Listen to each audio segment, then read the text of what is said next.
Sex workers of Reddit, who was the grossest customer you've had? The guy that refused to accept that condoms were required. Kept offering more and more money. It ain't about money, my man. If you want it raw within minutes of meeting someone, how on earth am I supposed to trust that it's safe? Pro tip, it's never ever safe. If someone, man or woman, insists that a condom isn't important, a condom suddenly becomes 1000x more important. Phone worker here. I had a guy wanted me to put bodily excretions, role play on him. I was so stumped. So I said, if you've been a bad boy I'll piss on your face. If you've been a good boy I'll shit in your mouth. Cue the minute-long groaning, grunting, and screaming the guy did with what I could only assume was the filthiest, never-ending tsunami of spunk, followed with a thank you mistress. I logged off for the day and did other things. I have no problem with kinks or fetishes, but he acted like he won the lottery. Looks like mama raised a polite man. When I was a phone whore I'd have pedophiles call me and want me to pretend to be their 6-year-old daughter / niece / neighbor girl. Edit. I tried to do the first call thinking if I did they wouldn't hurt real kids, but as someone who grew up abused I just couldn't get over my own rage and disgust. My childhood friend's father, but thank f***ing God he didn't recognize me. He did, and he liked it. I'm not a sex worker, but I did run a bar opposite one of Edinburgh's infamous saunas, sort of legal brothel the police turned a blind eye to. Anyway, the girls used to come into my bar once their shift was over for a well-earned drink, and so I got to know some of them pretty well. Inevitably conversation would turn to their clients' kinks. Two spring to mind. The high court judge who came in to be spanked and be told he needed to be punished. Not that exciting. But the one I can never forget was the peanut butter man. He would come in the day before with a massive bag of peanuts for his favorite girl and book an appointment the next day where the girl would shit on him and he would smear it all over himself saying I'm the peanut butter man over and over. I could never get that image out of my mind. A friend of mine worked in the office for an escort agency. The grossest story she told me was about a guy who seemed to have a thing for cutting women up with his long fingernails. After the first complaint he was put on a list of don't accept bookings from this guy / number, but he kept using burners and different names, and every time the girl would complain that he'd basically only want to finger them, but he had long sharp nails and had a habit of scraping, then get agitated when asked to stop, then he'd leave. My wife's best friend is a very successful cam girl. She was pregnant and some dude was paying her thousands to watch her take her pregnancy supplements. She made an absolute fortune when she was pregnant. He would make baby sounds to her while she did it. He would check in on her and make sure that she was hydrated and well fed. He started gifting organic foods over Amazon. I personally saw her play Jenga with her clothes on and dudes were bidding for which piece to move. I couldn't believe my eyes. I still don't. Someone paid her thousands to have dinner one night. She hired security and he paid for the security to make sure he didn't touch her. It became a steady gig. Free food and thousands of dollars. She started doing the GFE thing for a while too. I'm a part-time cam girl. One day a guy paid me $30 to watch him masturbate and barking while wearing his socks on his ears. Lasted less than a minute and it was very surprising. I wouldn't kink shame anyone. The worst thing is when a guy smells gross or tries to haggle with me. Take a shower before we get naked please. At some places, there are showers with the rooms and clients have to shower first. Dude offered me $500 to adopt a dog and have sex with it. I very firmly declined. Then you're stuck with a random dog. That $500 won't last long. At least you have a friend. Music plays. You've got a friend in me. From being a stripper, this guy smelled gross. Paid for 5 minutes in a private room, everything goes well. The typical no touching private parts thing, he didn't want to pay for more time. So I was putting my clothes back on and he just hugged me really tight, then kneeled and tried to lick my pussy. So as someone who has never been, does sex actually happen in those rooms? Like let's say the dude didn't smell bad and had paid for another 20 minutes, would you have just been dancing the whole time?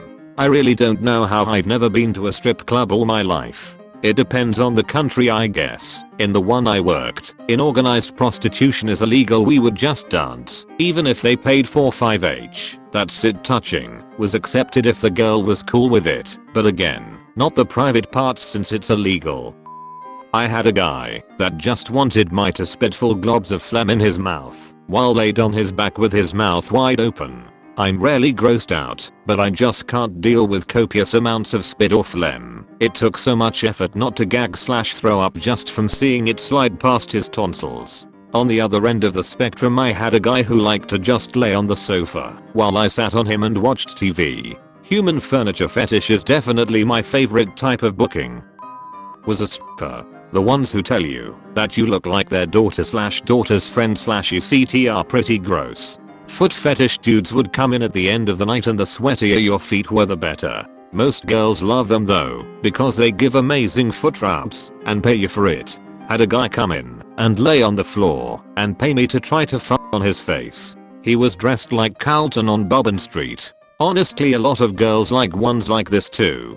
They pay really well and you don't have to really do any work.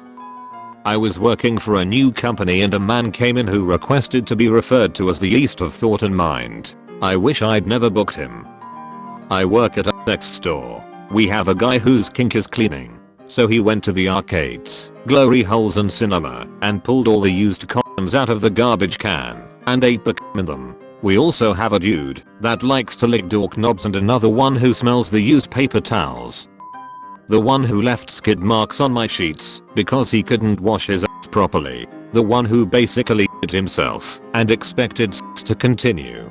The one who asked if he could come over with 3 of his friends after midnight on a weeknight, so was absolutely high on something and only offered me $50 a piece to run a train. And he honestly thought it was a fair offer after looking at my hourly of $AU $600. The numerous men who didn't understand how to wash under their foreskins. The numerous men with insulting offers for back sex and absolutely no history of being checked for STIs because I'm married so I'm clean. Like that wedding ring has some spell of repel chlamydia on it. It's mostly the hygiene factor honestly. If you have a weird fetish that most people would consider gross, but you're respectful about bringing it up, and you adhere to as many hygiene precautions as possible, and you're prepared to pay well for it, sex workers won't care.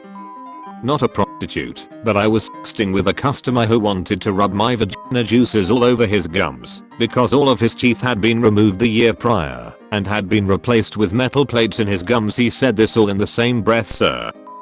So, former cam Gerald here.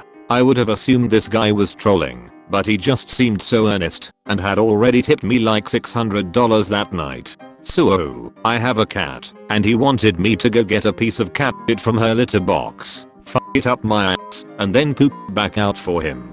He said he had $3,500 to spend to make it happen. Obviously, I didn't do it, and decided that was enough camming for me that evening and bid him goodnight. Still, I think about that guy a lot. That fucking guy. I wonder if he ever got anybody to do it. Condom avoiders. Those who just plain reeked of beau, cheesy feet, dirty ass, too many cigarettes, and who were complete strangers to a toothbrush. People who were scabby and scaly with suspicious sores in places you definitely don't want to see. Lesions. The guy who loved people to fart on him and in his mouth wasn't too flash either, but you got a laugh out of it at least. The guy who refused to pull out even after he came. He became semi-flaccid and was still trying to stay inside as much as he could. Then when he finally was flaccid, that he slipped out itself. Not my story, but I heard it from a friend. You know how girls will spit on your dick to lube it up before blowing you? There was this one customer who told his girl for the night that it was wasteful to spit on his dick and requested that she spit in his mouth instead. For every time she spit in his mouth, he would give her $10. I have 2 different guys that I'll never forget. The first was one that wanted my feet to be filthy, dirty and stinky if possible. Then I had to smash one foot in his face and get him off with the other foot. The other guy wouldn't let me turn on any lights at all, and when I got undressed I touched him and found his one ball was the size of a pillow. It freaked me out so bad I told him I started my period and needed to leave pronto. There's many more, but these 2 guys always stand out. Not really a sex worker, but I stripped for a bit in college.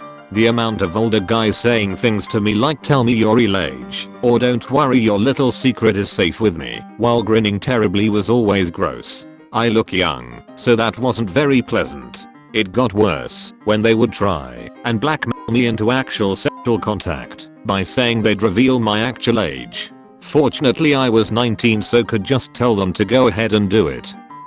Hello, help us grow forever day videos, subscribe, hit the bell button, like, comment, and share with your friends.